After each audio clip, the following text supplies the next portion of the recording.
when I tell y'all that it looked like a Beyond Scared Straight trailer. Oh, hell no! It was so freaking funny, y'all. Everybody was in like this, like, no, all up on the wall. I'll never forget this one girl. They had her in the corner by herself. Like, they was like, go on. Because, you know, they had to be yelling in your face. So they was all in her face. She was over there by herself like, no, no.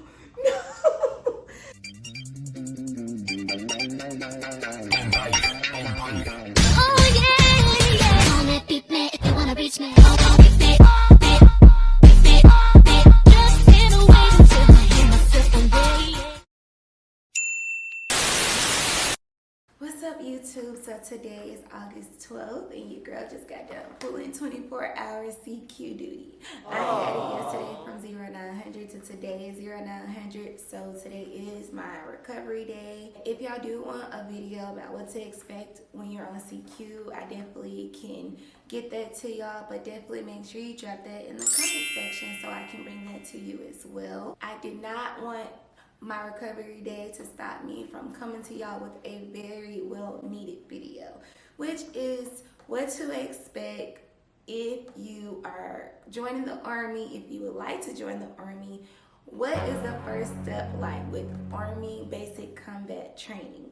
I know that is a part that literally no one really knows, so we try to find as much information as we can on what it will be like, what to expect. Is it as bad as it sounds? Is it not as bad as it sounds? And what do I need to know, Kiana? Like, what do I need to know, KP? How do I make sure that I have the information that I need to make sure I am joining the branch that I want to, and to make sure if I am joining with the Army, which this basic combat training experience is from the Army's way of doing it, not Air Force, not Navy, so I cannot speak for the other branches, but this video would definitely tell y'all what you need to know. I'm gonna tell y'all this right now.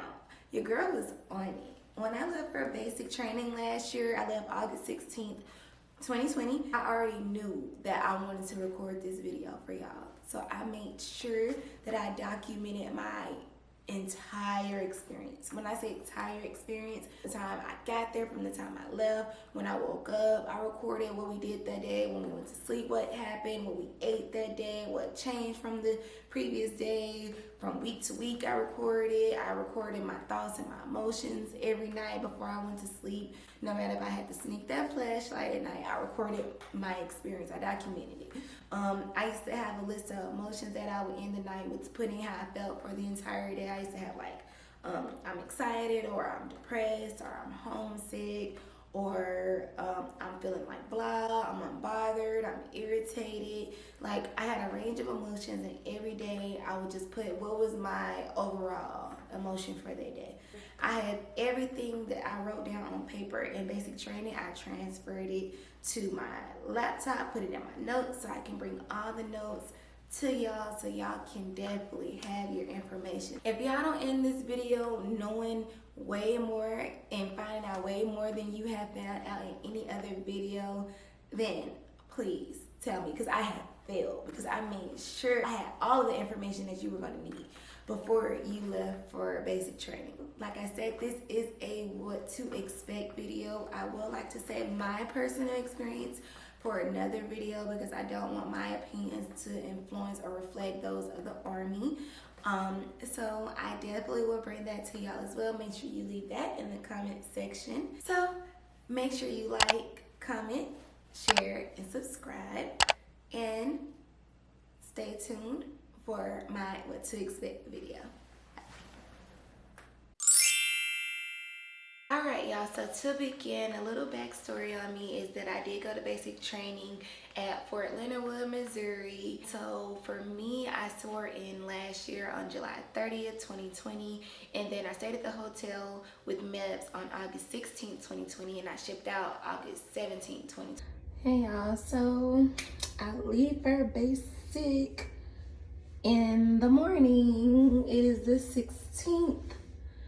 Going on the 17th, and I do want to just kind of lay out the steps and the process of what it was like for me, because I did go during COVID, and I don't know how things are these days, but this is how it was when I left for Fort Leonard Wood. This is how you should prepare for BCT.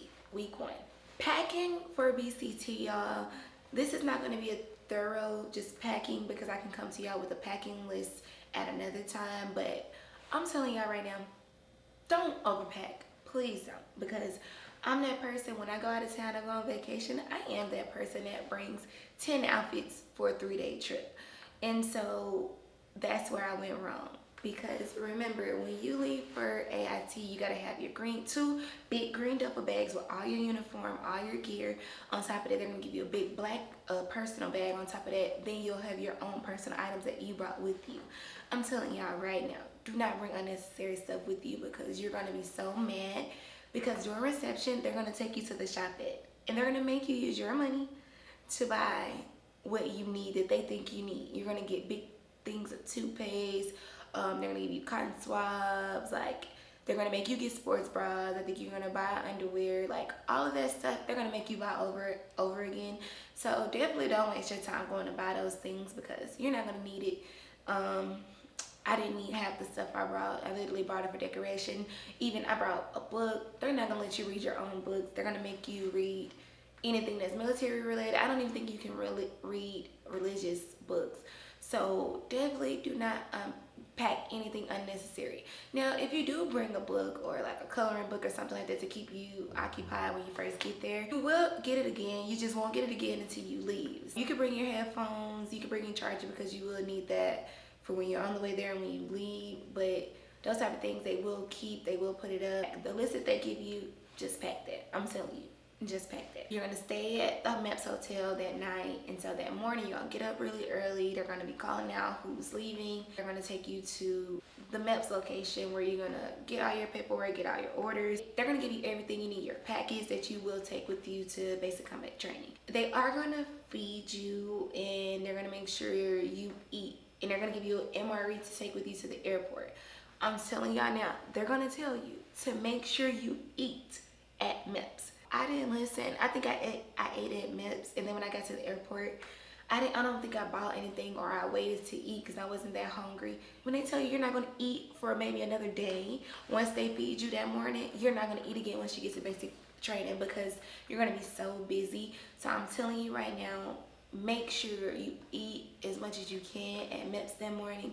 Make sure you eat at the airport, like overstuff yourself because, not really literally overstuff yourself, but make sure you eat because you literally are not going to probably eat again until to day 2. But yes, that's my solution advice to you is to make sure you eat as much as you can because it will be a while before you eat like that again. That will be your last time eating regular food once you arrive to basic training. I'm telling you now. Next, this is a big thing I didn't realize, y'all.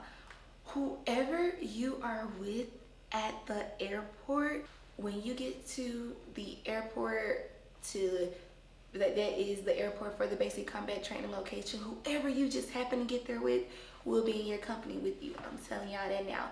I literally to this day think about all the people that I noticed or the little videos I was recording at the airport before while I still had my phone. I was like, dang, you know, I was just observing people. I didn't think I was really gonna be with these people for my entire cycle. Now that I know, should I tell y'all to make sure you get around some people and get cool with them so you can be with them in a company? I say definitely start talking to people at the airport because more than likely you are going to be with them.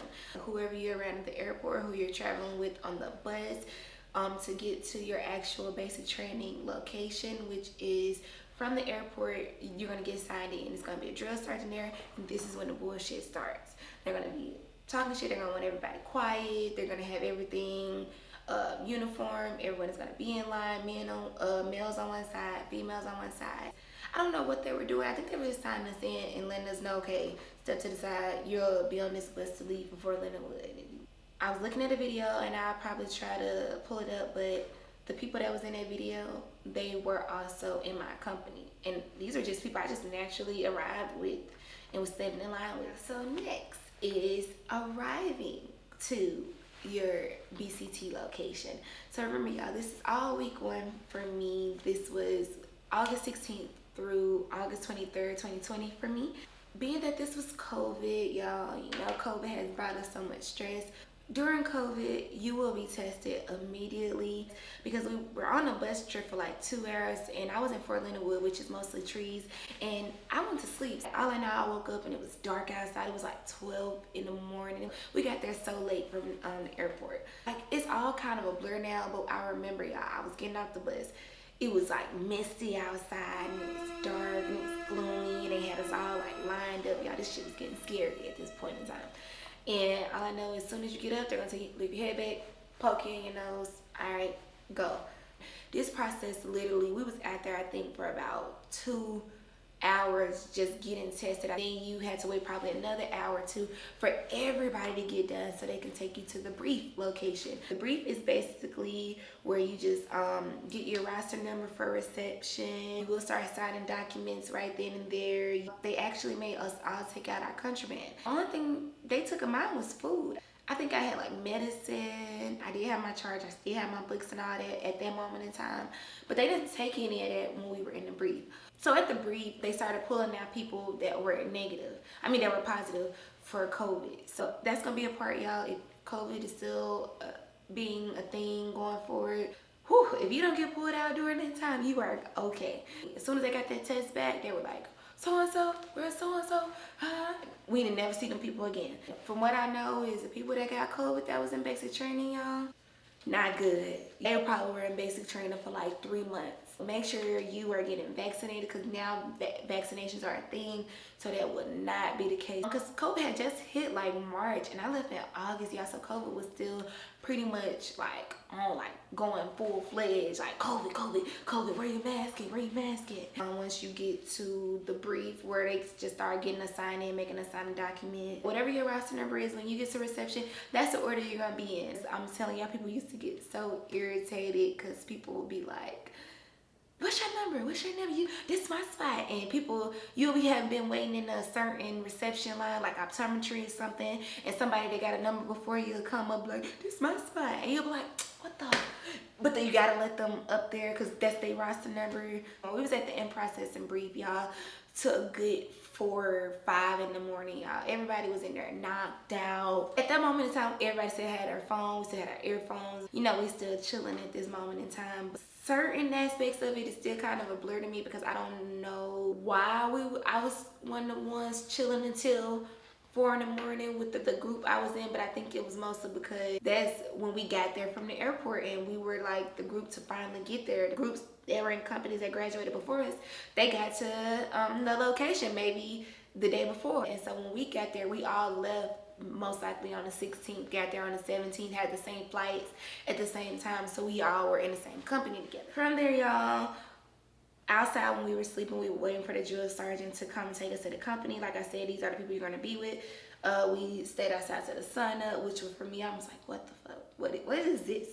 So we were literally outside sleeping on our bags, sleeping on each other, don't even know who these people were. I was only with females at this moment in time when I got to the barracks. When we first got there, we were introduced to our first MRE, which was, y'all, like, when I first realized, oh my gosh, girl, you might have just don't know what you got yourself into. MRE was so fucking disgusting when I first had the MRE, y'all.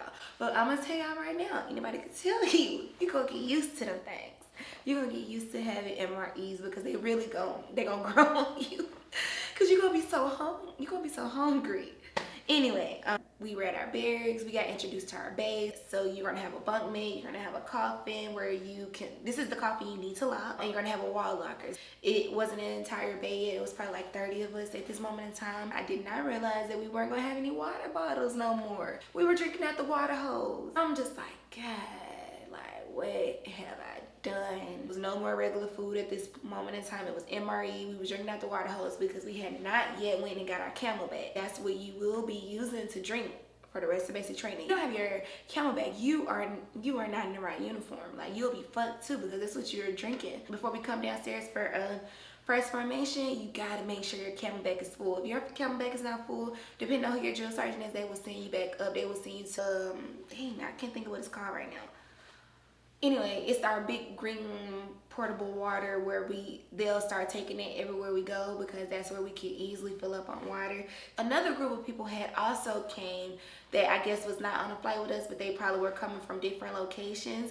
And so they were like the other set of 30 girls. So it was like 60 girls in the bay. At this moment in time, we only had a female drill sergeant. You would not have any access to males at this time. So if you are one of those females, you're looking forward to that, well, you ain't gonna be with the males for a while. And the other group of 30 girls that got here and they're on the other side of the bay. So at this moment in time, it's a divide.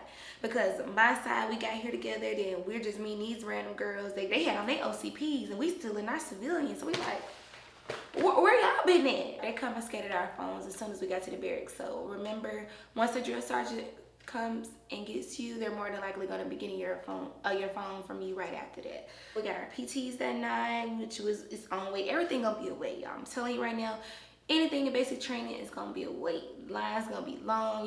It's gonna be such a long process. So remember, y'all, I had last showered that morning before going to MEPS, like 5 that morning, and the next time I showered was 12 that night. So I had went a whole day, like a whole bunch is going on. I done flew, I done barely ate once I left the airport. I done got in process, I done slept outside. This is the next day, this is August 17th. This is not the day I arrived. So I'm getting my days mixed up. I stayed at the hotel August 16th. On August 17th, that morning, we shipped out to basic training. So by the time we got to the like the BCT location in Fort Leonard Wood, it was like 11 at night.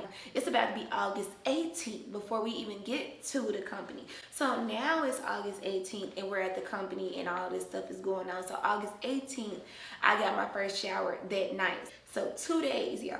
Basically, we didn't have a shower. I don't know how it works, depending on where you're coming from, because some people are coming from all over. This is just how it was coming from my location, or people, I guess, coming from similar locations, and that's how it was for us. So y'all, shower line. Y'all, I hated shower time. This time period is personal hygiene.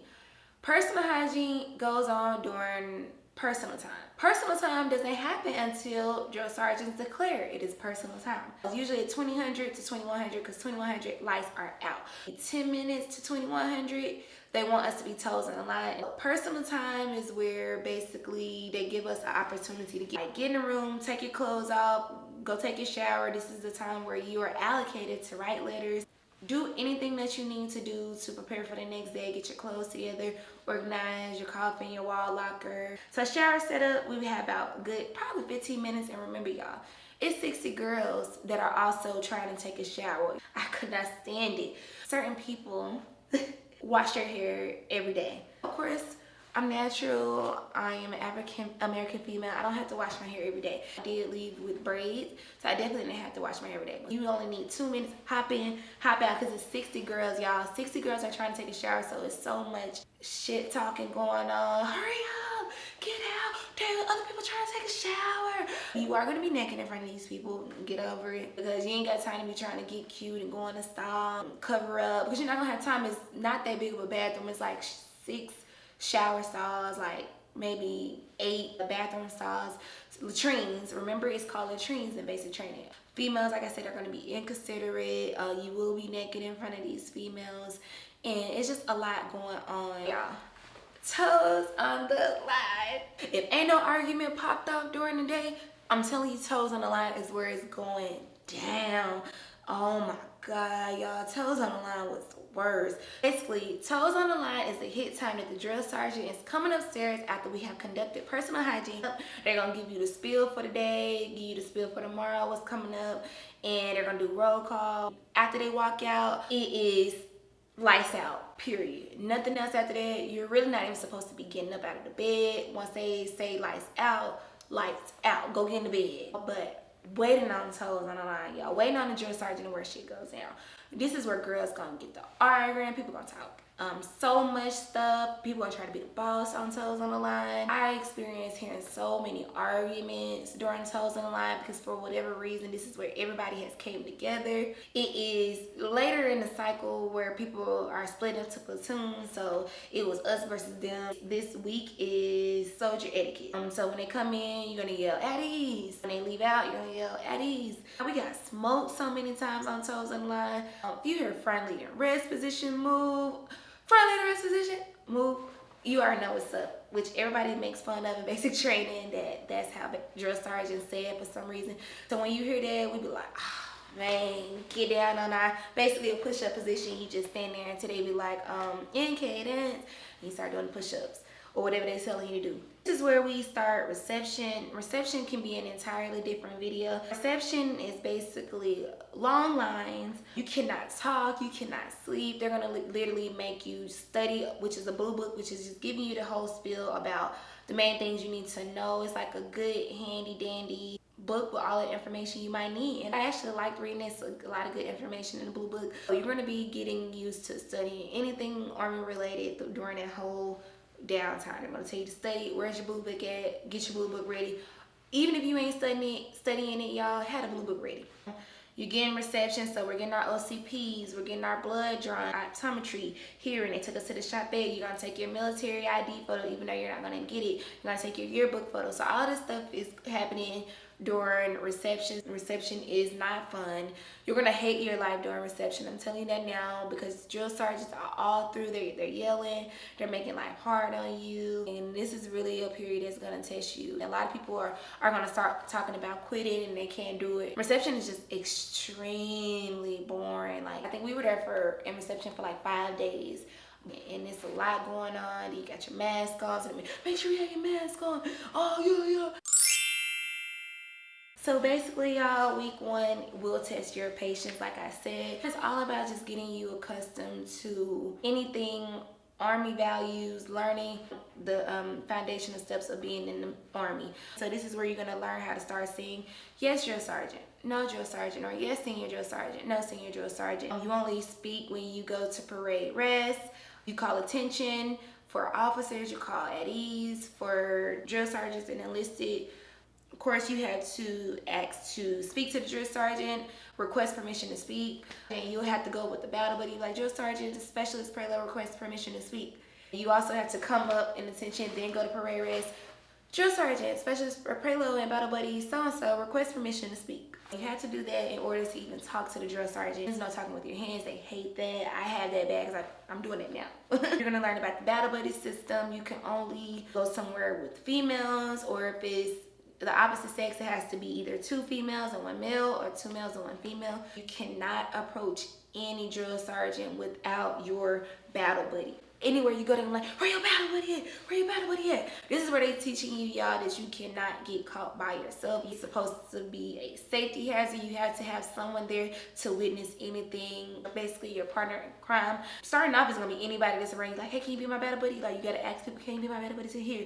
Can you be my battle buddy? I gotta go to the drill sergeant. People are gonna ask you randomly. Just be prepared, because you cannot at all be caught by yourself. Like, anywhere you go, battle buddy, unless you're in the bay. If you go to the latrine, of course you don't need a battle buddy, but anytime you are outside of the bay area and you are in the parameters of a drill sergeant, you have to have a battle buddy. They want everybody to eat as one unit, in unison, in one accord. So once everybody has gotten their food, they're gonna make everyone stand and line up outside, and then when the drill sergeant comes, they're gonna say take seat, and then everybody gonna take seat at the same time. They're gonna tell everybody to be done at the same time, because somebody has to come and pick up the trash. Everything is very uniform. We did not have a shark attack, y'all, because of COVID. As y'all know, it wasn't such thing as yellow face. So we are basically in control monitoring at this moment in time, but we are in reception. So the mask, y'all, will be a part of your uniform for your entire basic training experience. Masks are still enforced. So at that moment in time, it was highly enforced. The main way is you're gonna start getting introduced to being smoked during reception. So that's for lead and rest, squats, push-ups. They'll do etc. drills like the V-ups, holding your push-up. They'll get creative. We had one drill sergeant, he used to do, on your belly, on your back. Like, he used to make us drop down and get on our belly. Then he'd say, get on your back. Now stand up. Now get back down. Now turn to the, and do little crazy stuff like that. But remember, y'all, they are having fun. So everything they're doing is to literally mess with you.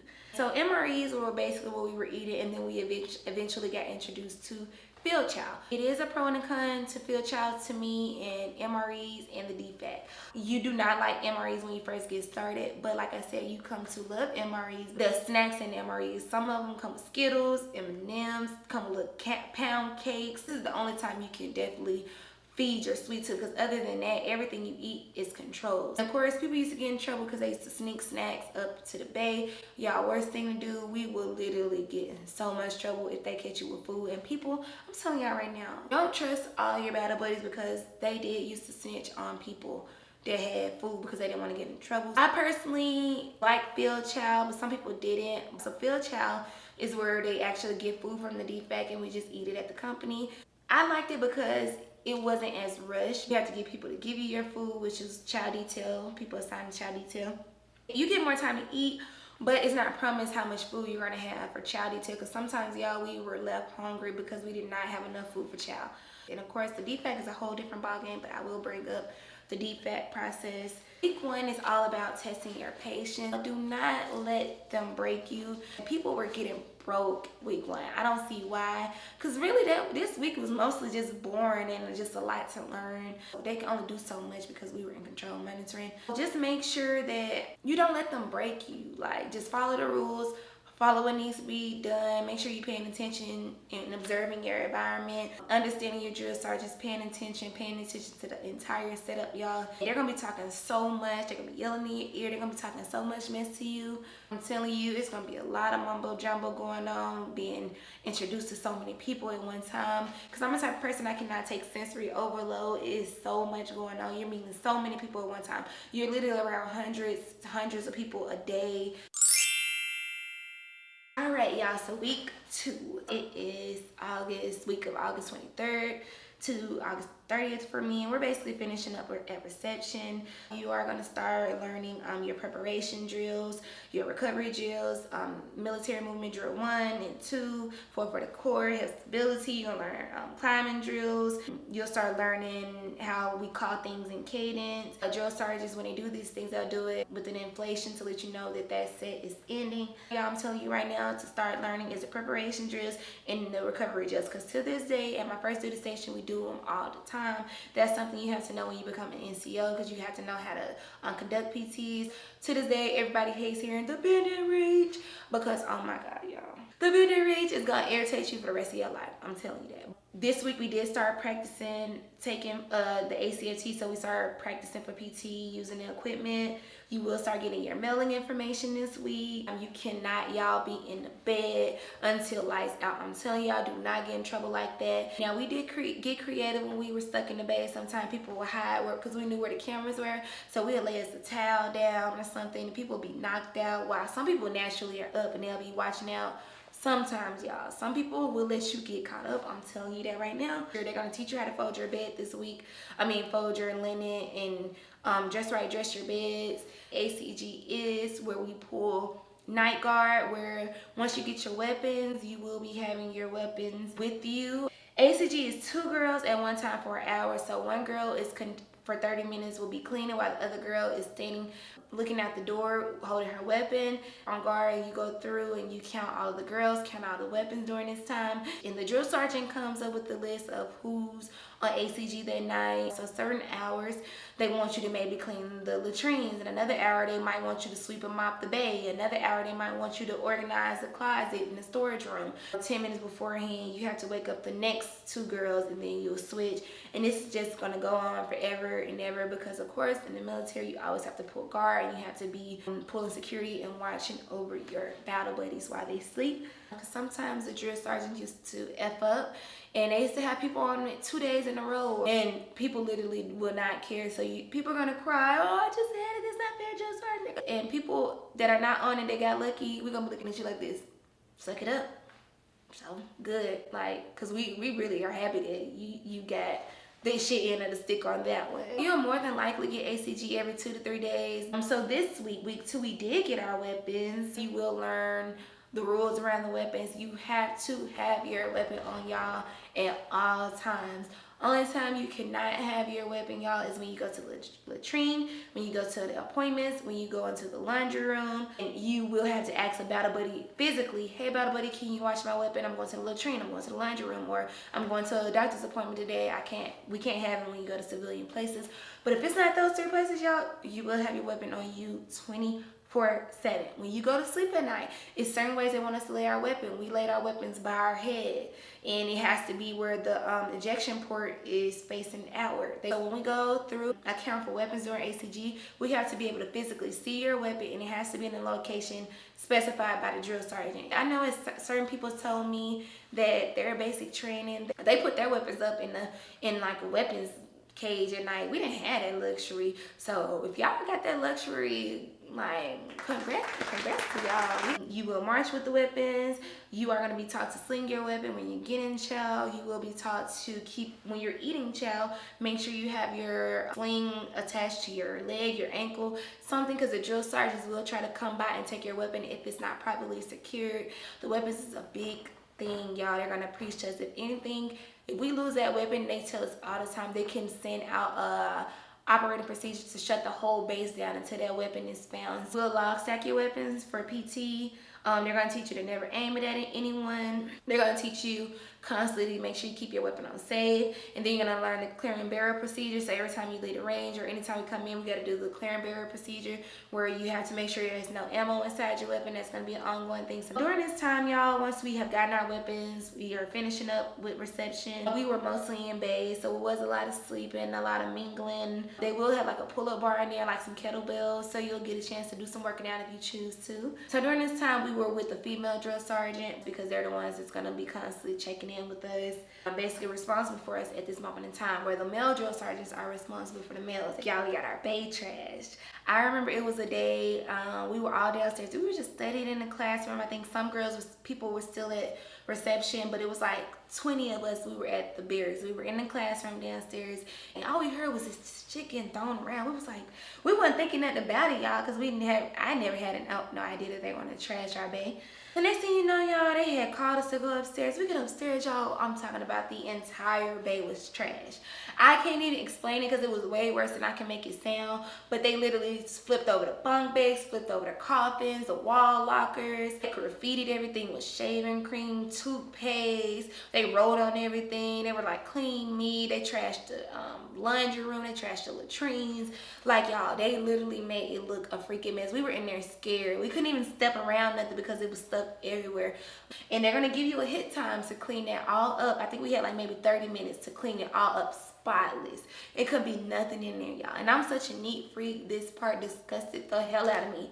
It disgusted me so freaking much, y'all. But during this moment in time, we were getting taught rifle marksmanship classes. So we were doing a lot of studying about the weapons, because remember, at this moment in time, we were in control monitoring. We weren't doing anything that required strenuous or just heavy activities, because we still had to kind of separate and keep our social distancing. So, and that's why we got our weapons so soon, because I think you're really not supposed to get your weapons until white phase, but we got our weapons the second week, which I think they said is considered early. So during this time, y'all, you are going to learn how Sundays work. Sundays are basically cleanup day, reflection day. So Sundays, you're going to wake up, it's meant to be chill day, no PT, even though it's not chill, because they're going to make you be doing a lot of cleaning up. Y'all, we did a lot of cleaning up on Sundays. They're gonna have you out there raking the yard, mowing. We were police calling trash, cleaning the bays, cleaning the classroom, cleaning the stairs. People are going to be washing trucks. Like, this is an every Sunday thing, y'all. Sunday is cleanup day, period. But they'll give you a chance to go and watch live streams, but it will be, I think, whatever is showing. They also had made it to where they had a small Bible study group, where if you didn't want to attend an actual online service, then they'll have a Bible study group where everyone gets together and, you know, just go over what you want for the Bible. And if you are not a person that wants to attend any religious services, then that's your time where you do reflection time. It was told at the beginning, y'all, that reflection time, you can write letters. Just sit there, think, reflect on life. Our female drill sergeant told us we could write letters, but I guess the male drill sergeants were telling them that they could not.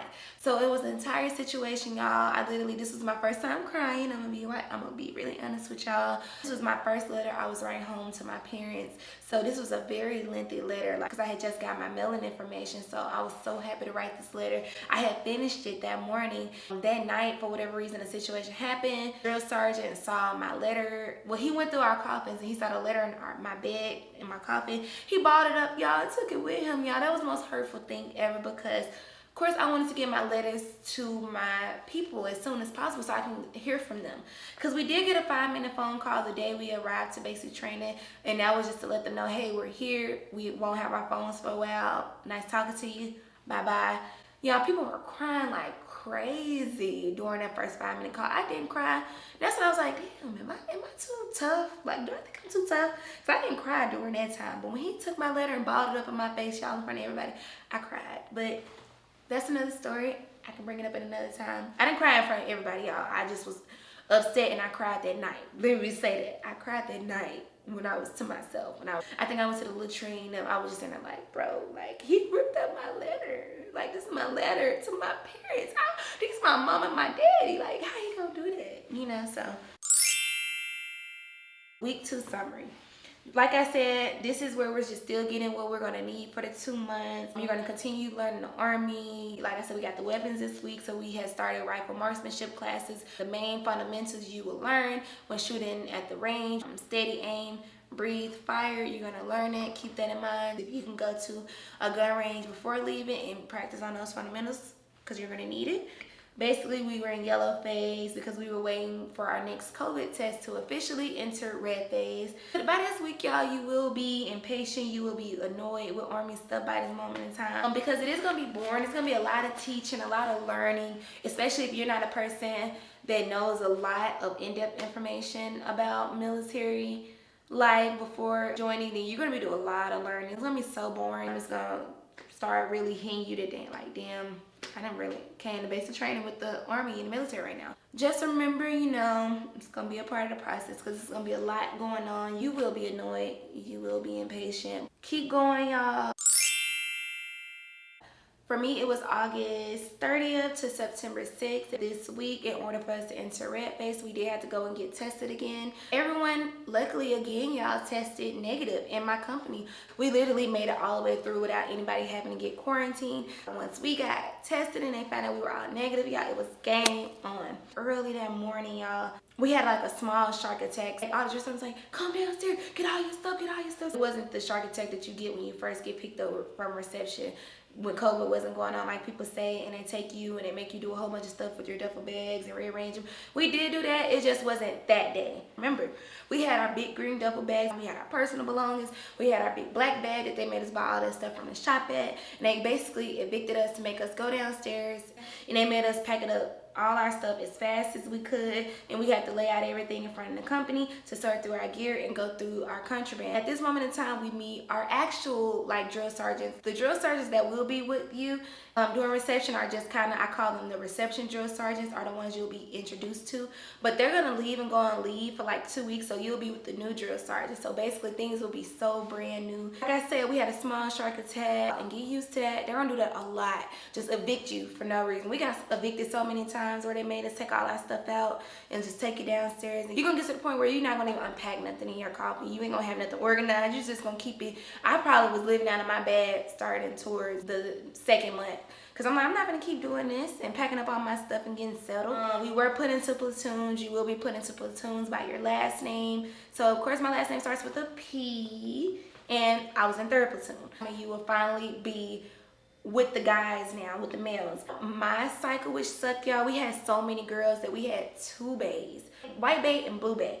When we first got to basic, I was in white bay, and the bay upstairs was blue bay. So it was 60 girls up there, 60 girls down here. 3rd platoon, for whatever reason, they split our platoon into 2. They had 1st platoon girls go upstairs, and all the 2nd platoon girls were downstairs, and 3rd platoon girls were split up, which was like, dang, we in here like 19 girls compared to they 30 something girls. They like got 37. And so now when they get into arguing, there's a lot going on. They be trying to pick on the 3rd platoon girls because they outnumber us. Of course, whenever it's a us versus them split up thing, now it becomes that in war. People are gonna most likely be hanging out with people in their platoon. We had a total like 5 drill sergeants per platoon. We had took the ACFT.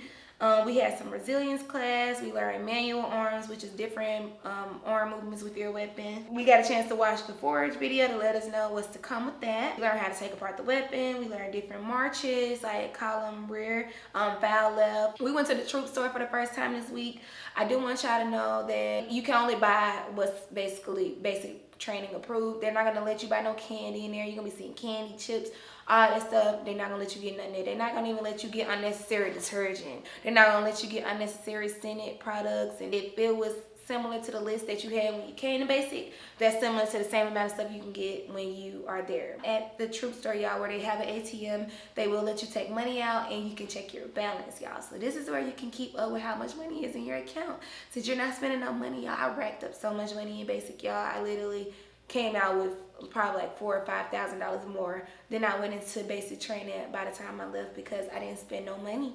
Like, I would literally do basic again just so I could save my money like that again. We were like putting our name tapes on items that they already had, like our IOTV vest, which is like basically your bulletproof vest that you'll wear as your gear when you go to the range. Anywhere you go that requires heavy gear, you'll have that on. So we were just getting all those type of things squared away. This was our first time going to the DFAC this week. You will learn step, heel, step. You will learn how to hold your tray and hold your hand like this, like you're holding a grenade, and you have to step, heel, step, da, da, da. You can't talk. You only have 5 minutes to eat. They will be yelling in your faces in the DFAC. If you get in trouble, you have to stand in the front. They're gonna make you say something, and you gotta repeat it out loud in front of everybody. Basically embarrass you. They're gonna assign weapons guard for our weapons to be washed on the outside, because you cannot leave your weapons unguarded. I hated the DFAC, honestly, y'all. Some people love the DFAC.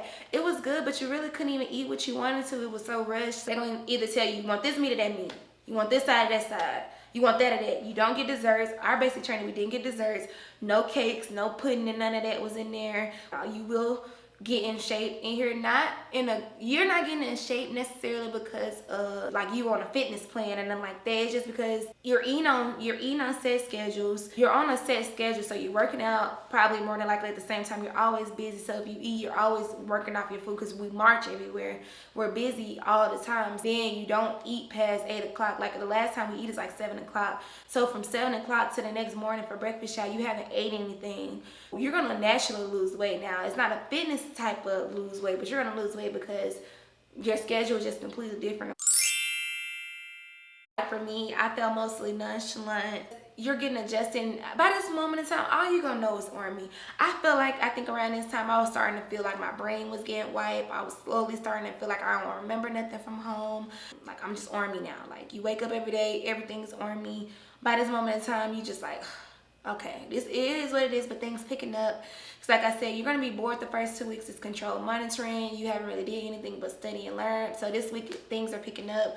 We're starting to do more things. You will be learning and getting annoyed with the people around you. I think by that moment in time, I was just over it. I had been with these people already now for 3 weeks. You would eat shit and sleep with these people. If you don't have a set battle buddy, you will be super annoyed. And that was my thing. I went in at 23. I turned 24 in basic, and most people that leave for basic are like 17, 18. It will be random people that are your age or older. More than likely it's going to be very young kids, and for me, just being 23 going in, I was considered old. So I definitely felt like an outcast.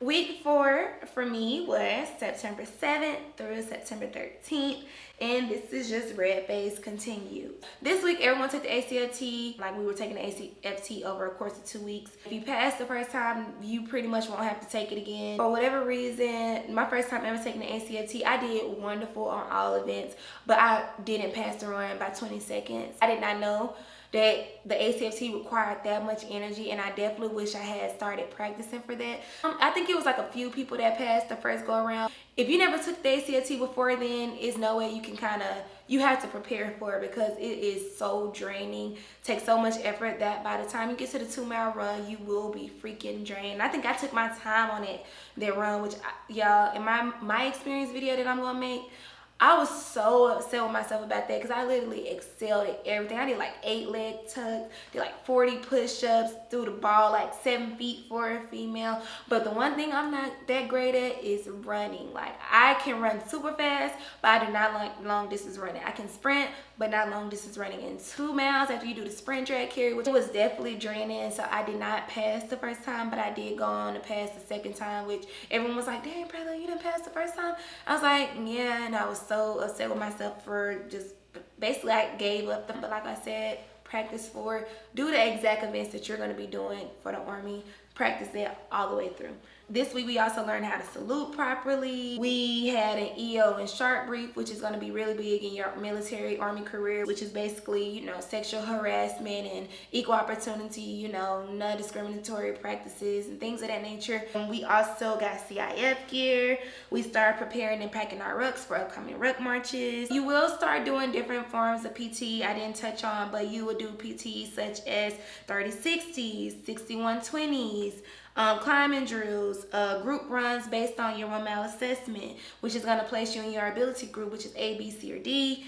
We did PT sessions for practicing for the ACFT, did like just 20-minute run, circuit training. That's what PT usually is. That's what PT usually is now as well. I do want y'all to know to make sure you always secure your belongings. That goes back to securing your weapon. Make sure you secure your wall locker, because it is going to be moments in time where the drill sergeants get petty and they're going to go upstairs and just go through and touch on everyone's locks to make sure they're locked, because if not, they're going to take all your stuff out, throw it around the room. When you get back up there, you're going to be one of the ones having to pick up all your stuff up. And people do steal people's PT shorts, and shirts was coming up missing. Like, we came like with 3 PT shirts, probably leave with 1, got 1 set of shorts, like 2 pairs of socks. You know, people were actually probably losing it in the laundry room. Make sure you lock and secure your belongings, y'all. Your wall locker, your coffin. That's how I messed up, y'all. I had my letter and my coffin that day, and I didn't seal it up to mail it yet. And so that day the drill sergeant came in and he went through my coffin, because I was at the front by the door too. I was right there, so I was naturally one of the ones. He's like, oh, unlock coffin, let me see. And he just saw it sitting on there, and he took it as easy, like easy access. So don't give a drill sergeant a reason to throw your stuff around, because even though this is stuff that you need just for basic and it's not your personal stuff, it's still your stuff and you will be attached to it. So don't let them get into the habit of throwing your stuff around. We did get evicted. We had to take all our stuff downstairs one by one. They'll say, so this is what I need you to bring down first. Bring down 1 green duffel bag with this and that in there, and have it down here in 5 minutes. And then they have us take it back up there and take the next thing out. They had us do that all the way until everything was at the barracks. So we kept getting evicted, y'all. When you get in trouble, they're going to evict you. When they feel like the barracks are not clean, they're going to evict you. They're going to make you pack up all your stuff and get evicted. This week we did Ruck to our PEX course. That's where we first did a walkthrough. They just show us the different things we were going to be doing. And I think the next time we did a group trial where we went through by platoons. And then, y'all, they nominated the top 5 people to compete to win a streamer. So I told y'all I'm into my fitness, so I did get elected for the 5 people, which was very nerve-wracking because I didn't expect them to nominate me for it, because I was just chilling at this moment in time. And we had already went through the course like twice, so by this moment in time, everyone was tired. Our platoon did get second place. We didn't get third, but we did get first. So with the streamers, right, the privilege of that is if your platoon wins a streamer, you get little small privileges, like maybe you'll get a longer phone call the next time you have it, or maybe they'll give you longer to eat that week. It'll be something random, not that amazing, but it is privileges to the streamer. And of course, for your pride, every platoon wants to be the best platoon, so you do want to win streamers. The first day of our first aid class, y'all, hella boring. I'm telling y'all, to this day, I think besides the 6 egg whiskeys, everyone thought that was extremely boring because it was COVID, so we couldn't do any hands-on practice. So it was basically death by PowerPoint. Everybody was in there like this. Like, it was terrible. We went to first aid, I think, like 3 days, and it was just boring each day. Unless you're a whiskey, I think it'll be fun because that's the type of stuff that you will need to know ongoingly if you're 6A whiskey, but I'm a 6A X-ray and it wasn't that fun for me. We did take our red-based test, which was 3 questions based on just what you know so far. And that's what I do want y'all to make sure y'all know, which everyone is going to preach to you. Know your soldier's creed, know your general orders, know your PT drills, know the Army song. Those are the ground level knowledge that they want you to know, because they're going to make you say the soldier's creed randomly all the time. They're going to make you sing the Army song randomly. You got to know your preparation drills because you will need that ongoingly. Know your general orders because they're going to always say, what's your second general order? What's your first? This week we learned cadences, which were, you know, it's mostly fun because doing cadences is what you'll know when you're marching, and now it won't just be lift, left, right, left. That's a lot of cadences, y'all. So definitely start looking into cadences because a lot of people knew them already, and so they had so much fun. I had braids and I got called out on my bun being too big, so I will make a completely different video on hairstyles that you might want to have for basic. It was big, I do agree. So I did take out my braids this week, went with the natural, which I hated because my hair was even short at this moment in time because I had cut it off. I hated it because I couldn't really make it cute, or I had to get it braided back, so I did look extra bald headed around this time. Sorry, you're gonna look busted during basic, which I really didn't even care. I didn't really care for nobody to really just be so like, oh, I look so busted right now. So you took the obstacles course, which was very fun. It will test you physically if you're not physically fit. The girl had basically mistakenly lost her weapon, so she was all hysterical, went to the drill sergeant before we could help her find it. Y'all make sure you go to your battle buddies sometimes first. The drill sergeants are gonna say, no, come to us because we wanna, you know, we the drill sergeant, we need to know this, but sometimes help your battle buddies because that could have been avoided. She didn't even know that one of her battle buddies had it. She didn't ask, she went to the drill sergeant first, so everybody was like, girl, she had it, like, and now you just caused a big commotion. Now we getting smoked for what might have happened and what kind of happened, and it's a mess. Understand you will start getting tested personally, but this is all unique to you, so make sure you understand before you go in where you might have extra problems and concerns within yourself, because you will start tackling that at some point. Y'all, for whatever reason, a top 10 list came out, and I heard that this is a thing in basic training, that a top 10 list will come out stated people agree is fine. Basically, it was a female list came out. I guess some of the girls heard about it. Of course, y'all, these are little kids coming out with these lists, like 18-year-olds, 19-year-olds. The little girls that were on the list, they did go to the drill sergeants about it, so they did have an entire basically sharp brief again about that, and it was a powwow session that they will give us opportunities to sit there and express our concerns to the drill sergeant, which was cool. And so basically the girls were like, I feel uncomfortable, I don't want people lusting after me in here, and the guys were like, the married man was like, no, I don't have nothing to do with that list, that's the little kids coming out with that list. Like, now it is week 5, and for me this was week September 14th through September 20th. This week we did choose squad leaders and PG. Whoever stood out, whoever it might be, they'll be the PG and the squad leader that very first week that they're assigned. For us, it was the people that you definitely already saw it coming. It was one PG. He was very like soldiery. He was like older. He was like maybe 20 something, very mature guy, already came in with a career. But he was very the look of a soldier. So basically the PG is accountable for all personnel and weapons count. So one thing that you have to get used to is the personnel count and weapons count.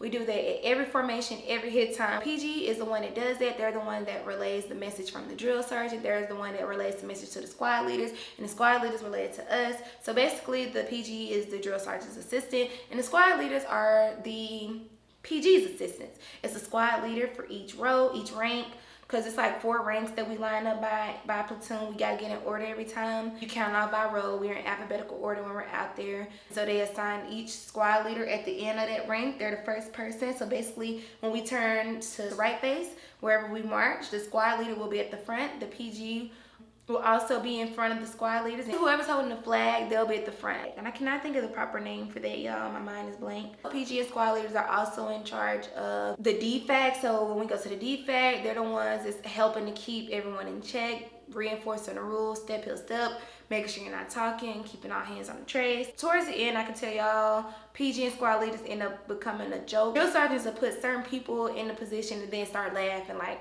just to see how they'll do as it. And so of course that made people in the platoon not respect them as much. I don't know how other platoons were doing it, or if they were doing it where it was super duper serious, but I'm saying in our platoon, towards the end it started kind of dying down on how serious it was. This week we went to our Warrior Tower, which we rappelled off the 45 feet tower. Super duper fun, y'all, but it really was just very quick. You're gonna be waiting around preparing to go rappel for the entire day, and then when you finally rappel, that's gonna be all of 5 minutes. For me, it was not scary at all. It was very fun.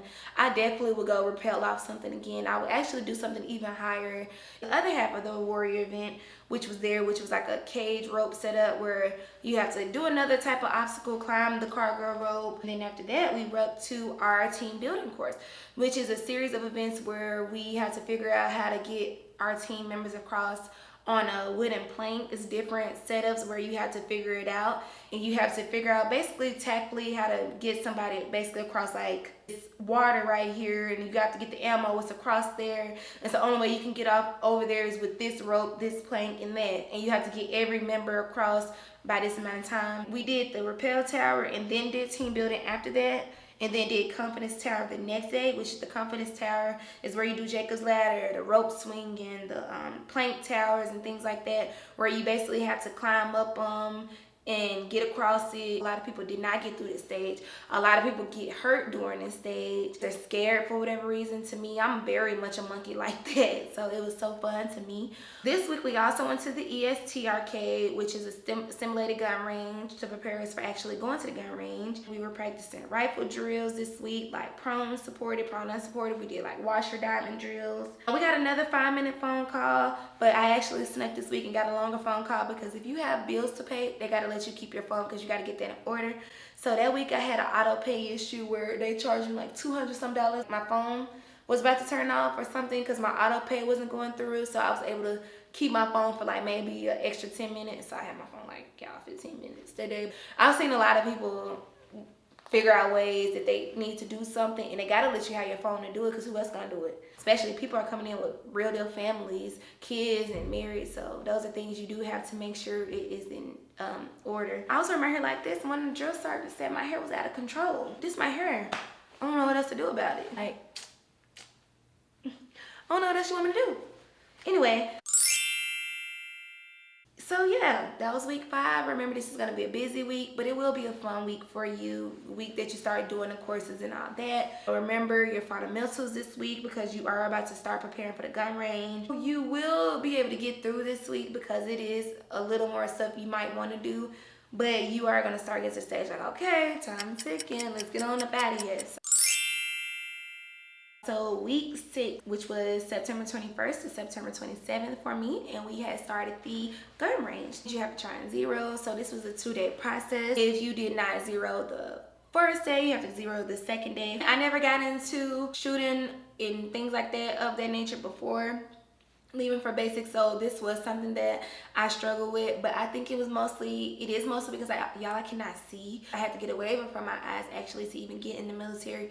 So for me, seeing that target, that 100-meter target, killed my eyes. We also went to the LOMA range where if you for whatever reason did not zero, then you'll get a chance to zero using a computer screen, because now it'll start to be able to critique your weapon and your aiming, because now you can start putting it in the computer and it'll zero your weapon on its own, and it'll kind of show you where you're shooting and where you need to shoot.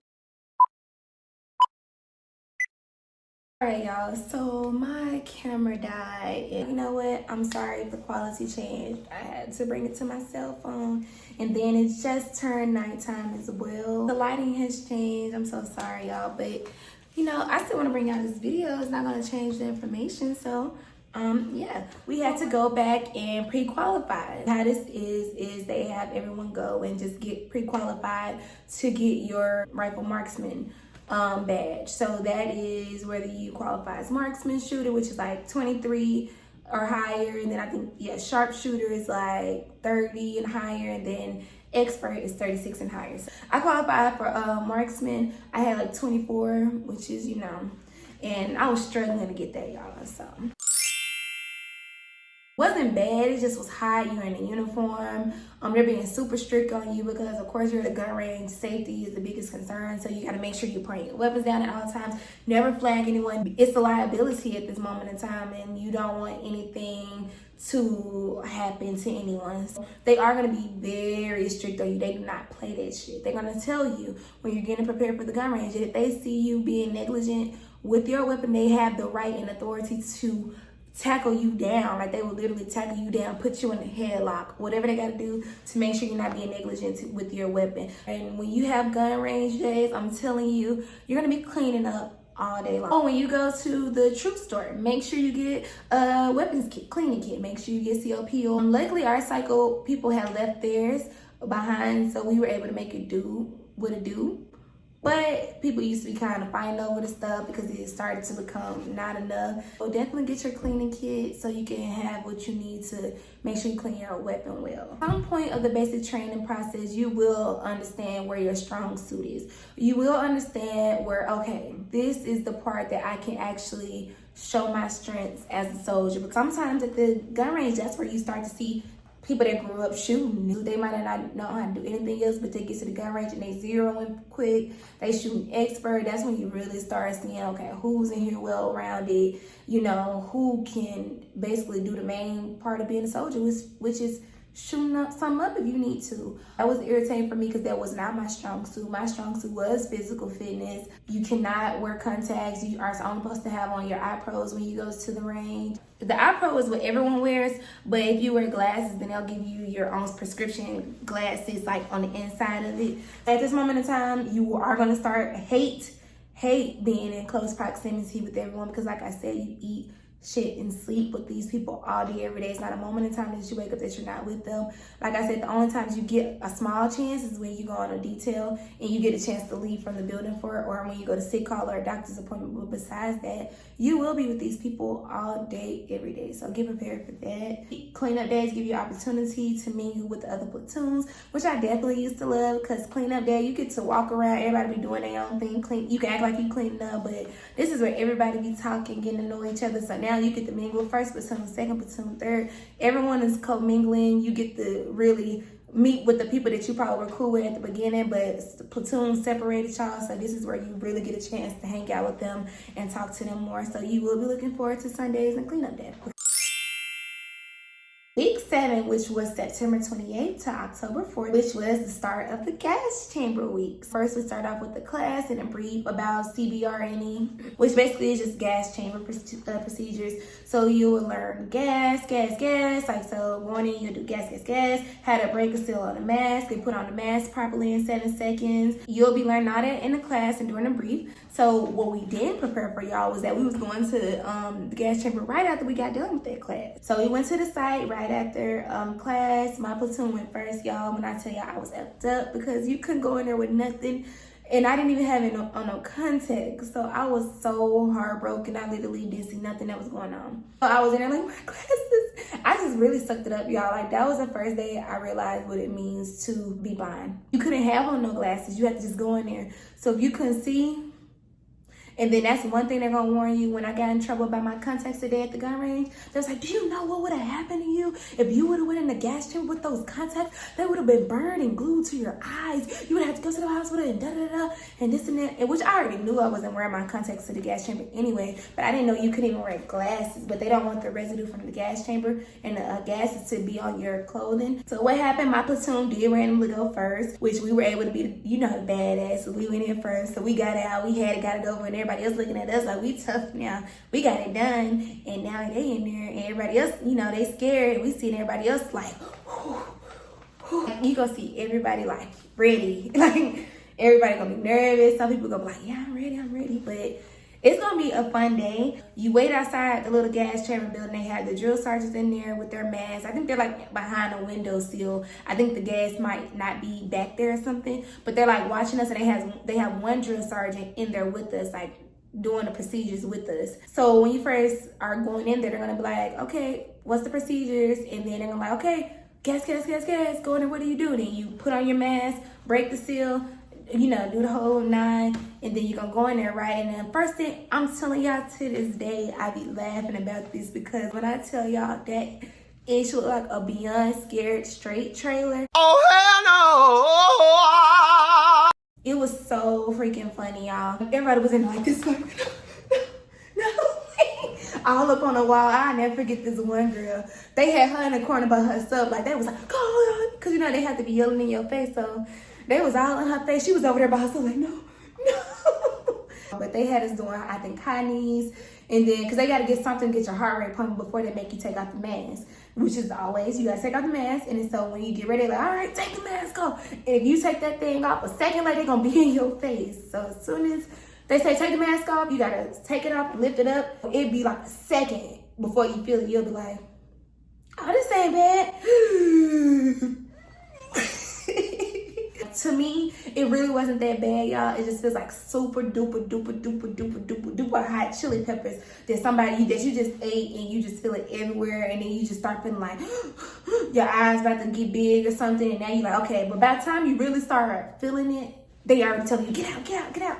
Oh, you're gonna be coughing and snot and all that's gonna be coming out. That is true. You're gonna be so runny. They're gonna be messing with you, saying, oh, y'all gonna be so cleaned out after this. Y'all gonna be feeling so good and refreshed, because it like cleanses you or something like that they try to say, because how much your eyes and everything out of you runs from the gases that's in there. When you go out, all that is coming out when you're coughing and snot and all that's coming out your nose. They did get pictures of everybody like this too. So you were in there for like a minute, like no more than 2 minutes. So by the time you really start feeling the effects of it, they're like, all right, get out, get out, get out, get out. We started off with the gas chamber, so that was fun. This week we got to sign our CCOs, because the CCO is like the laser beam that you put on top of your weapon. It helps you to start really aiming at your target, because it's the laser. Your normal gear for the range is your IOTV, your ACH, your iPro, your hand gloves, your OCPs, and this time we had our mask carrier, but that's gonna usually in your flick. So that's gonna usually be your gear. Like, we had a war bag after, start cleaning weapons. What a war bag is basically the opportunity for us to have meetings with males and females and the drill sergeants. So they dedicate one of the bays in the buildings to us meeting up. Once we're in the war bay, that's where we kind of have like little meetings. We get mail, we get our night-night bars, which I'm going to tell you about, which we love. It's like a calcium bar, where that was like our one snack that we always look forward to having, was our night-night bar, because it was like a granola chocolate bar, and that was the only snacks that we was having at that moment in time besides MRE. So we went back to the gun range to 0 with our CCOs, and then of course when you have gun range day, you're going to come back, you're going to basically clean all day. I made squad leader during a work bay that week, so that was interesting, because I knew I had kind of brought myself back with how well I did on my ACFT again. So my senior drill sergeant, I think he noticed that. And he went around, he was like, who I'm gonna choose to be squad leader this week, squad leader. And he was like, you. I was like, me? He was like, you squad leader. Because at this moment in time, this was halfway through, so squad leader wasn't really a joke just yet, but it had been, squad leader and PGs had been a joke. But for me, squad leader got on my nerves. We went to LOMA range again. This is where we started practicing with the moving targets. We had got issued our protractor and our map to get ready for land nav this week, because land nav was coming up. And so we had a class on land nav and ORP and a patrol base, because now we're about to start going to the field. Our drill sergeant used to have us doing nightly rituals, y'all. Like during personal time, he would call us downstairs, have us to come and do a PT session. So everybody else getting ready for bed, and we down there working out. So he was petty sometimes. So neither here nor there, but this week was smooth. Like I said, we had the gas chamber, we had the ACFT event again, and practice sessions on that. Had more practice with shooting, but it wasn't as heavily as the week before, but we just started doing different styles of shooting starting the second week. The first week is where you're just getting accustomed with shooting in the range, and then the next week you're doing different styles of shooting. This was mostly a balanced week. I said I enjoyed the week, and everybody still was annoying me. Everybody was annoying me all the time. But it was still easy. We got gas chamber out the way, getting shooting out the way, range out the way, because range is, the most lengthiest part about basic training. So getting all that out the way, you're going to start feeling good, because now it's week 7. We only got 8, 9, 10, 4 more weeks now at this moment in time. So things are picking up. All right, y'all, so week 8 for me was October 5th to October 11th. We did take another land nav class, and we did maneuvering with the weapon all day. Maneuvering with the weapon is just moving while you have a weapon in your hand. We were introduced to barrier fire and went to the gun range for barrier shooting, which is basically just standing behind platforms. So you might get behind a small platform, a tall platform. We went back to the range once again to actually qualify, because I think the previous weeks we were just pre-qualifying, seeing where we were, and then I think we went back to actually qualify. We went to the grenade range this week. So how the grenade range was, we had a brief first, just talking about basically safety protocols and all those things, just introducing us to the grenades. And after that, we went to practice throwing dummy grenades, which is just fake like firecracker grenades, learning how to properly throw them, you know, twist and pull pin and get in the clip and things like that, and how you hold it with your thumb. And then we went to the actual range to throw the real grenades, which was 2. I believe you're gonna keep the twist pull pin. They tell you not to throw that. My dumb self, I threw one of them because you're gonna get so nervous throwing it because they're gonna be telling you like once you throw it, you gotta duck. And so they're gonna be like holding you down and watching you make sure that the grenade is not near you. Of course, this is a big thing, y'all. These are like live grenades, and we had these in our hand, and you got a certain amount of time to throw them at your hand. Yeah, so after the grenade throwing, we went to a grenade obstacle course, and we learned how to throw them like in a building or something like that. But they were like set up. It was an obstacle course. It wasn't like actually going to different buildings and doing it. We actually had like a grenade picture matching game that allowed you to move on to the obstacle course. Around the grenade time, this is when we got our first Morris pack. The Morris pack is basically the snack pack, whereas every snack that is in the MRE is just a pack of snacks because it's meant to give you more energy. It's like caffeinated pudding in there, which a lot of people love. It's like caffeinated gum, things that's gonna give you energy for the field. So how the hammer was for us, we rode the trains to the land nav course, which was very fun for me. It was very interesting just doing things like that where you use an actual map and knowing how to use checkpoints and starting points. It just gave you a chance to feel like you were kind of back in the day a little bit. Whichever platoon got everyone back the fastest, their platoon was gonna win the streamer. Third platoon did not. I'm sorry, I think my platoon wasn't that great. Of course, you're gonna think your platoon great during the time, but now that I'm talking about it, we didn't hardly get anything. We finally got a streamer, y'all, but we didn't get one yet. So I can be honest with y'all, my platoon was a lot of people that just was like chilling. So nobody really cared that much, seemed like in my platoon. Like nobody was neither here nor there. Whereas like second platoon was like the childish platoon to everyone because they stayed getting in trouble, stayed getting smoked. First platoon was like the great platoon, like they drill sergeants was strict, so they always had them doing crazy stuff. So we had like the cool drill sergeants, so we wasn't really like caring like that. We were in the middle. From land nav, we had road trains to our patrol bases, which you basically set up when you are establishing a patrol site to stay there for the night. So that's where you basically pull security. So we went to the patrol base, set up our patrol base with our tarps, which is very fun to me. I did like sleeping outside, y'all. It was adventurous to me. I think I would do that on my own time. Then you have the option to put your tarp out, which we didn't set up the tarp this day because they didn't want it to be that in-depth like we did during the forge. Of course, you got to pull security, so you don't want to take off you're not going to take off all your gear. You're going to keep your OCPs on. You can bring like maybe some mouthwash, just like a toothpaste and spit it out. Like something like that with your toothbrush. Bring you some night wipes because you know they have field wipes, things like that, because you're not gonna be able to real deal you're not taking no shower. It's barely gonna be any water but the porta potty water. So you're gonna probably be taking water out of your CAMELBACK to wash yourself up. And they do have to set up like lights to allow you to find your way in and out the patrol base. I can tell y'all right now the latrines were like 20 minutes out. So if you had to use the restroom, you literally had to get up and get your flashlight. You can only have the flashlight on red beam because that's a security protocol. You can't make it obvious for the enemy to see you. Some people I think would just go and pee wherever, but I used to go and get a battle buddy to go use the latrine, but it was a lot. We did have to pull ACG for like 45 minutes in the night during this moment in time, and we were pulling it with full gear on, ACH with weapon in your hand in prone supported position, like out there standing in the middle of freaking nowhere. I felt like I was in a scary movie, y'all. So we woke up at 3 a.m. and we had a ruck march that morning, which for us was 8 miles. This was our first real long ruck march. They did line us up from shortest to tallest.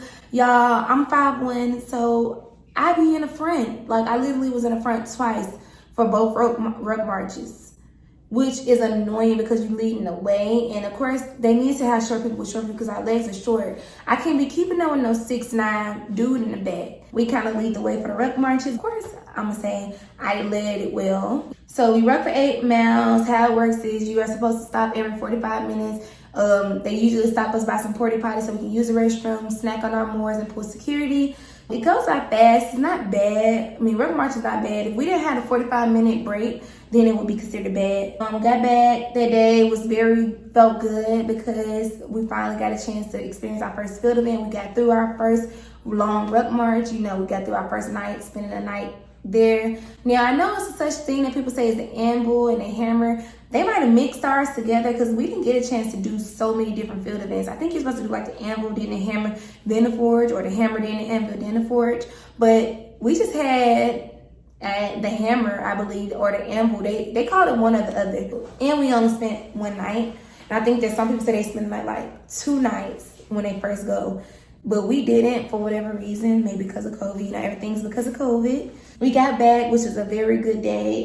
They started letting people do drill sergeant impersonations. And they let you do it however you want to do it. And that shit's going to be hilarious. So you literally audition to play a certain drill sergeant, which is going to be so funny. And then that night during Danny Chart, they let you perform it in front of the entire company, whoever won that specific drill sergeant. This is how you know it's starting to become the end of basic training, because the drill sergeants are getting more relaxed and kind of chilling now. You know, you're knowing them a little bit more, and you've kind of been proving yourself as a soldier. They know who's a good soldier. They know who's not. The people who are not doing well, they're getting weeded out. They're, you know, probably breaking body parts. Sorry, but some people really do, you know, can't make it through basic because their body just does not allow them to. For whatever reason, they get hurt and injured easily, and that is something that is frowned upon in basic training. I can tell y'all now, but it is frowned upon, and it's going to be frowned upon for the rest of your military career going to sick call, because people think that you're just trying to get out of PT, which is mandatory for everyone, and people don't like mandatory stuff. So you will be tired this week. This is a very long week. Like I said, we did ranges this week. We had land nav. We had a field event all in 1 week. You will start counting down the days before BCT is over, because at this moment in time, this is week 8. Land nav is going to be fun. You're going to feel adventurous.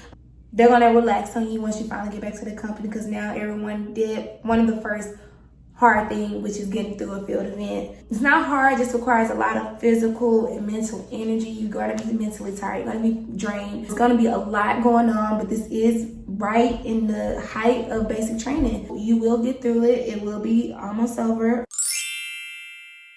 Week 9, y'all. So this is the starting week of the Battle Buddy live fires. So Battle Buddy live fire, where you practice maneuvering to different walls with your battle buddy yelling, "Cover me while I move, battle buddy. I got you covered, battle buddy." This is how you work with someone else to get to different locations with your weapon. And you're gonna actually go to the gun range and do this live. And that's also one of the big things that they're super precautious about. They're gonna be on you saying, "Hey, this is serious." Now you're running with your weapon. Now you're with somebody else running with your weapon. They're also running with you, the drill sergeants, making sure you're using proper weapon safety. So this is week 9. We start preparing to close our company, because for whatever reason, Foxtrot, this was the last cycle. They started getting us prepared to close the building out. A lady came to give us options to order like cute army gear and to order platoon shirts, so that was fun. We had an EO meeting because a lot of discriminatory things and remarks are being made by people, because I think people were saying things about people praying too much and things like that. So those are type of things you are going to deal with, that are be the little things that are going on in the process, which is why I said a lot of things are going on behind the scenes, which I will explain with my own experience in another video, but I can't really talk about that and just simply what to expect, because that part will vary. People are coming from all over, so you never know who you are in this environment with, so keep that in mind. We got fitted for dress blues this week. Did take all day to get done, but like I said, it's dress blues now. You're finna get your dress blues and graduate. You're gonna be feeling good. We went to 43rd again to get our CAT cards issued to us, so we finally got our IDs. I have a story time about these girls purposely turned in my weapon. I know y'all probably like, "Damn girl, you was not liked in there, were you?" The more y'all get to know me, y'all see I'm just me, and some people like it, some people hate it, some people love it. I know that I definitely was somebody that people probably were, pretty look cool, like she came here, she on her shit, you know, or some people was kind of like, who she think she is, and so, like I said though, y'all, these were young girls. I was considered grown, so I think I was acting like I was like, y'all annoying me here. I'm past this. We were braiding girls' hair this week for the forge, because a lot of girls are gonna want their hair braided. We were preparing to shut down our company, and BCT is basically starting to come to an end. We're preparing for the forge now. We're finishing up on our gun range activities. We're getting like our CAT cards issued. We're getting our army gear issued. Like our cute army stuff and platoon shirts. All that stuff is going on this week, because now we're almost to graduation. The forge is the last week, so we're gonna pretty much be done after that. right, so for me, y'all, week 10 was October 19th to October 25th. And this is where the forage began. The forage began at 4 a.m. that morning. Everybody kept forgetting stuff, y'all, so people kept having to run upstairs, run back downstairs. We waited about an hour before we started our ruck march. We rucked 8 miles to 10 miles to our patrol base location. I think the ruck march has always supposed to have been 12 miles. I think we did like 8 miles here and then like 6 miles there, but we never fully ever did the 12 miles all the way through. And y'all, this was terrible. It was raining this day. It was cold because at this moment in time, we in Fort Leonard Wood, Missouri. It's getting cold outside. You know, it's October. We didn't have on no jackets. We just had on our OCPs. We didn't have on no Gore-Tex, which is our rain jacket. So we were like going through it, y'all. They didn't let us have on no gloves. So annoyed going through this ruck march. We finally got to our patrol base location. So of course, when you get there, you put security. You're gonna get there, you're gonna have your breakfast MRE. So go over different trainings once more, like squad attack, fire near ambush. That's when we really start getting into the real combat field scenarios with like fire near ambush, like linear danger areas. We went over how to clear a house out, how to bound out. We attacked second platoon. So we did plan it out, which will be fun because you do have to think about attacking the enemy or being attacked. So we got a chance to attack second platoon. We had to be up the next day because we were going to ruck back to the PEX course again. For whatever reason, it started storming, so they took us back to the barracks, y'all. And this is where people will probably shit on this video because like, wait a minute, y'all didn't even do everything. We spent the night there one night, got up, and it started storming, and they had to take our butts back to the barracks. We were supposed to stay there for 3 nights. We only stayed there for 1 night.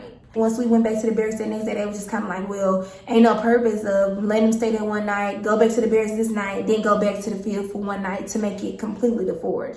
After they finished storming, they took us to the PEX course again, where this time, y'all, they made the PEX course interesting, and they just had all of the weak links do the PEX course, which of course the drill sergeant, they laughing at this. Not in a bad way, but they just kind of like, let's change it up. Not the strong people, but let's put the people that are not getting noticed, that are not considered the strong people, let them do the race and the competition, and whoever won would get the streamer again. We went to the confidence tower again, but it was still raining, so it was only so many tasks that they let us do because it is a safety hazard to be climbing in towers and stuff like that if it's raining outside. So we did certain things at the confidence tower again. This was our second time there, but we didn't do as much as we did the first time. This week we also did our stretch shoot, which is a stretch shoot is a ruck march where you ruck as fast as you can to get to the gun range. Was y'all very demanding, but you'll get through it because they want you to ruck with all your gear on as fast as you can because they want you to be hot, sweaty, barely can breathe by the time you get to your stretch shoot. My platoon actually won this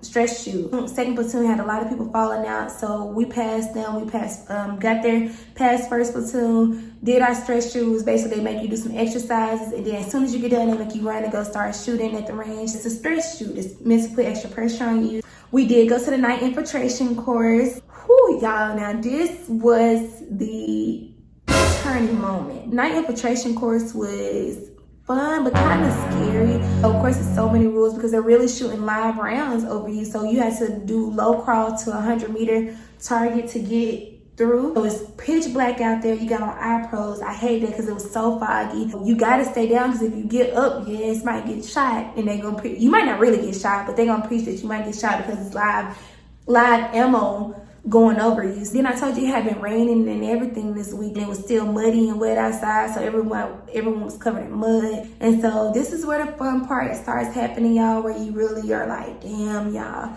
we done been through it. Rite of passage starts the night of the infiltration course. The stretch shoot was that morning. That night we had the night infiltration course, and then right after that we had the rite of passage ceremony. It was at like 8 that night, so it was like a commentator, the captain spoke. We said the soldiers' creed. Our senior drill sergeants and first sergeant came out and put our U.S. Army patches on. You know, they had like the little fire and things, like a little bonfire. Like it was like a ritual. We had our rite of passage. It was a ritual that night. So we have officially been initiated into the Army at that moment. We got a U.S. Army patch. We don't wear it anymore because you only wear that when you go to AIT and then basic. So So yeah, y'all, this moment was very, I think, probably emotional for everyone because it had kind of finally solidified everything we had been through up until this point. The rite of passage, they can't deny us this. If you are at this moment in time, you have officially more than likely became a soldier and you will be leaving basic training in one piece. So everybody turned this night, you know, they said forget COVID. They had us on trans. We was in there deep because, you know, we had big trans that could fit like 100 people in there or something like that. So we were in there deep. They said they don't even care. Everybody get on the train. We didn't even get back to the barracks that night until like 12 in the morning because it was such a long day after the rite of passage. And there's just a lot going on. But after the rite of passage, the forge was basically considered over. Only thing about our forge was that we didn't sleep there every night. We just went back and finished the events. Of course, to some people, that's not really a forge, but that's how it went down. A lot of things didn't happen because they did blame COVID on a lot of things. So at the forge, y'all, we started getting our rucks together, our sleeping system, CCOs, LT vests, everything that they gave us, we started turning that back in. That was not CIA gear. We started cleaning our weapons because now we're getting ready to start turning our weapons back in. So now heavy duty cleaning on weapons. You'll be cleaning your weapons until they're squeaky, squeaky, squeaky. I'm talking about squeaky, spotless clean because they're not gonna let you turn in your weapon if it's any, I'm talking about it can't be a little mark that you could just wipe off. Like they're gonna want those weapons spotless. Like we were cleaning the weapons all day, every day, up until the time it was time to get it turned in. You have to do a weapons check. They have to literally check every part. And there's so many small compartments of the weapon that they want you to make sure that all that is free of residue, gun residue, like weapon residue, all that. We did turn in our weapons at the end of this week, which is so relieving to finally not be able to have to worry about weapons count anymore. Forge happened, whole nine, stress shoot, ruck marches, night infiltration course, rite of passage, all those things are going on during the forge.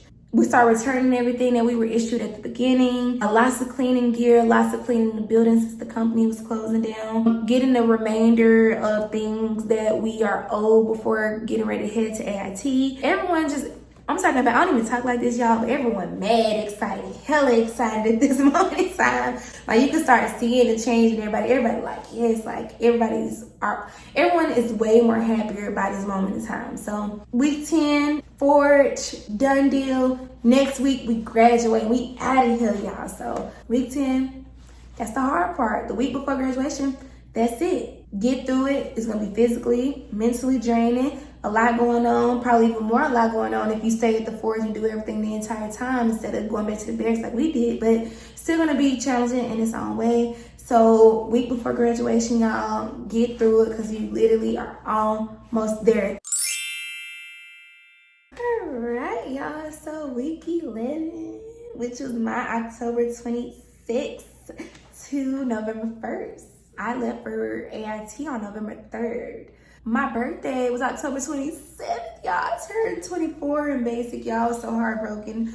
We had graduation rehearsal. Like that night, you're gonna start getting your uniform squared away, like adding your tapes, adding your ribbons, adding your etc. stuff, just squaring your uniform away, shaping your beret. So graduation rehearsal happened on my birthday. We're going over how we're gonna enter to go on stage. Remember, this was an online graduation because of COVID. We did not have family day.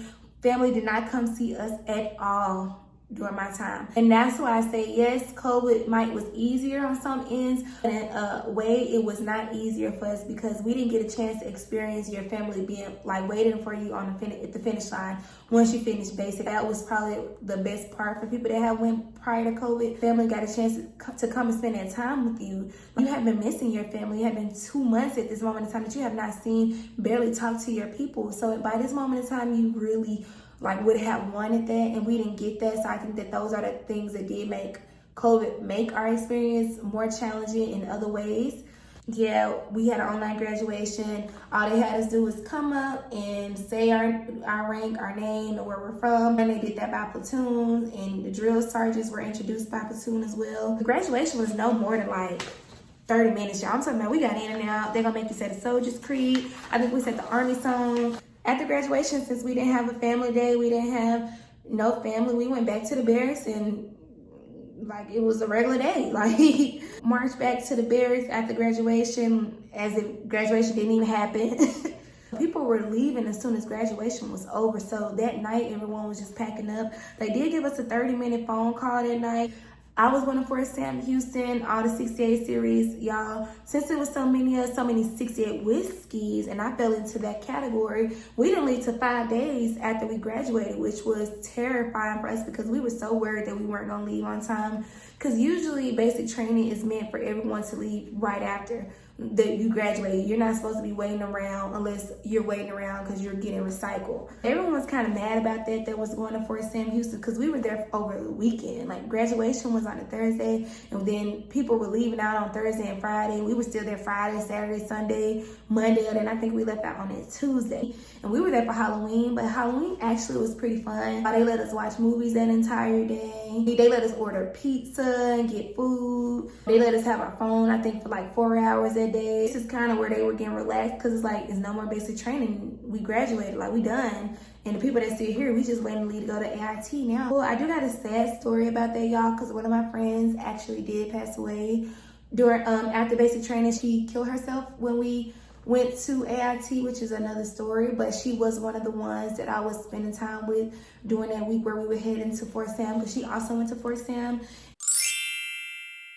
And I don't want to touch on it in this video, but I will kind of briefly bring it up, which is very sad, and I will kind of close out with just advice to y'all concerning friends that might be suicidal, going through basic, or people that you know are showing suicidal signs. Definitely make sure that you are watching out for them, y'all. But we had someone in there that we knew for a fact had mental health, and she was the one that used to be on suicidal watch, and the one that she looked at, you know, she was perceived as, oh yeah, we can tell that she might have mental health problems because she used to look down all the time. It will be people that are not as obvious, which was my friend, and she showed signs, y'all, the entire basic training experience. It wasn't until we got to IT that she did take her life. So definitely want y'all to make sure that you are staying aware of those people that you're around like that.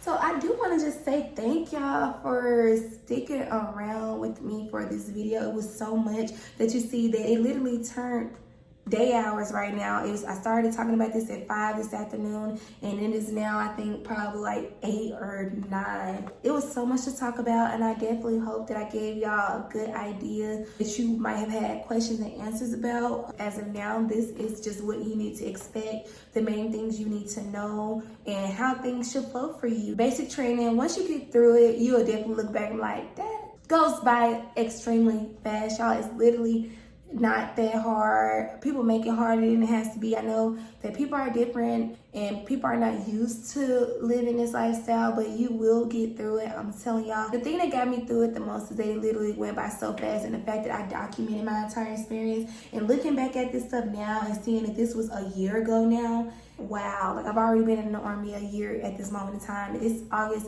2021, and I went to basic training last August, so I just knew it was time to record this video and get this uploaded. It's been a year. I've had time to kind of disengage from that experience and kind of have a different perspective on it, and I definitely say basic training was definitely well needed. Like I said, I do have my own personal experiences, but kind of things that I want to talk about that when we start getting into, okay, what I'll tell you behind the camera. I don't want to be in uniform when I talk about things like that. So this was probably a very long video for y'all, but if you stay all the way through, I thank y'all. I know it's so much information, and I know it's certain things that I probably still didn't touch on, even though I literally documented everything. But I tried to sum it up as much as I could. If you have any more questions or concerns or things that you want to know that you see I didn't touch on or you want me to touch on further, make sure you leave it in the comment section. Make sure you like, comment, share, and subscribe so I can make sure that I'm doing all of those things. What I'm doing right now is for y'all. And I just want to make sure that I bring you things that you also want to see. And I thank you, everyone, for watching this video, especially if you stuck it out all the way to the end. I actually had fun telling this story because it's just so, it feels good to look back on now that I done got through it, went through it. And you know, anything is easy once you get through something and get out of it. I think that anyone can get through it. Just make sure you prepare yourself physically, prepare yourself mentally. Don't do too much, don't do too less. Just do you. Do what your best is, okay? So, thank y'all for watching. Stay tuned for more videos. Bye.